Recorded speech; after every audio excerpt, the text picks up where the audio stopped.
প্রিয় ভিউয়ার্স, আজকে আপনাদেরকে দেখাবো H1 300 মডেলের যেই আমাদের মিনি প্রজেক্টর রয়েছে সেটা কিভাবে কানেক্ট করতে হয়। অনেকেই আমাদের কাছে অনেক প্রশ্ন করেছেন বা এটা তো সহজে কানেক্ট করতে পারে না, কিন্তু এটা কানেক্ট করার সিস্টেম একদম ইজি। আমি সহজেই প্রজেক্টটা আনবক্স করছি। প্রোডাক্টটাতে থাকবে একদম একটা হোয়াইট মিনি প্রজেক্টর, যেটা হচ্ছে দেখতে অনেক ইউনিক এবং কোয়ালিটিফুল প্রোডাক্ট, সরাসরি চায়না থেকে ইম্পোর্ট করা।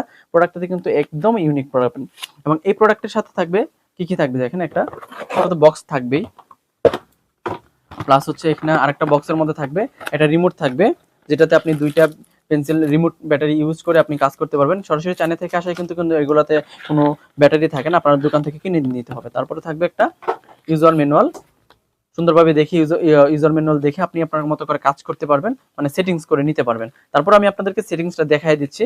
তারপরে রয়েছে একটা পাওয়ার কেবল, যেটার মাধ্যমে আপনি প্রজেক্টরটা রান করবেন অথবা অন অফ করে কাজ করবেন। এই প্রজেক্টরের যেই লাইনটা রয়েছে এটা হচ্ছে এসি লাইনে যাবে, 2 পিন প্লাগ, এবং এটা হচ্ছে আপনার প্রজেক্টরের পিছন সাইডে চলে যাবে। এখানে প্রজেক্টরের কি কয়েকটা ফাংশন রয়েছে, যেটা হচ্ছে আমি আপনাকে যে কর্ডটা দেখাইছি এই কর্ডটা এখানে ইনপুট হবে, এবং এইখানে আরো কয়েকটা ফাংশন রয়েছে। এটা হচ্ছে হেডফোনের মাধ্যমে আপনি সাউন্ড শুনতে পারবেন, অথবা আপনার যে সাউন্ড বক্স আছে সাউন্ড বক্সের ইউএসবি কেবল এখানে ইউজ করে আপনি সাউন্ড শুনতে পারবেন। এবং এইখানে রয়েছে এইচডি কেবল, যেটার মাধ্যমে আপনি ল্যাপটপ অথবা মনিটর অথবা পিসির মাধ্যমে আপনি সরাসরি লাইন দিয়ে বড় প্রজেক্টর হিসেবে কাজ করতে পারবেন। এখন আমরা সরাসরি এসি লাইনে চলে যাবো, এটা কিভাবে কাজ করে দেখাবো আপনাদেরকে। এই প্রজেক্টরটা সরাসরি এখানে লাইন দেওয়ার পর আপনারা চলে যাবেন এসি লাইনে। এসি লাইনে যাওয়ার পরে এখানে দেখবেন একটা সিগন্যাল চলে আসবে, যেটা অন অন হয়েছে, একটা সিগন্যাল চলে আসবে। এবং এখানে অন অফ একটা বাটন রয়েছে, যে সুইচ বাটন, যেটাতে ক্লিক করলে আপনার এটা অন হবে, সিগন্যাল চলে আসবে এবং এখানে একটা অন হবে। একটু সময় লাগবে, একটু ধৈর্য ধরবেন, একটু সময় অপেক্ষা করবেন। এবং কারণ এটা যেহেতু একটা মিনি প্রজেক্টর এবং এটাতে আপনার রয়েছে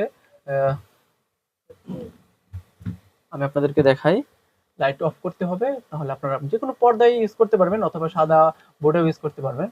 এখন আপনাদেরকে দেখাচ্ছি, দেখেন অন করার পরে এখানে প্রজেক্টর লেখাটা থাকবে, এই যে মিনি প্রজেক্টর। এখানে আরেকটা জিনিস আপনাদেরকে দেখাই, আপনি যখন এটা অন করবেন একটু সময় নিয়ে মিনি প্রজেক্টরটা আসবে। এটা যখন ইউজ করবেন তখন কিন্তু হালকা ঘোলা অথবা ঘোলা আসতে পারে, তখন আপনি ঘোলাটা ক্লিয়ার করার জন্য এখানে যে বাটনটা রয়েছে এই বাটনটা ইউজ করবেন। বাটনটা ইউজ করলে আপনি ঘোলাটা ক্লিয়ার হয়ে যাবে, আপনার যতটুকু ক্লিয়ার করা প্রয়োজন ততটুকু ক্লিয়ার করবেন নেটে দিয়ে, আর সুন্দরভাবে এটা পরবর্তীতে দেখতে পারবেন। এখন আপনাদেরকে দেখাচ্ছি, তারপরেও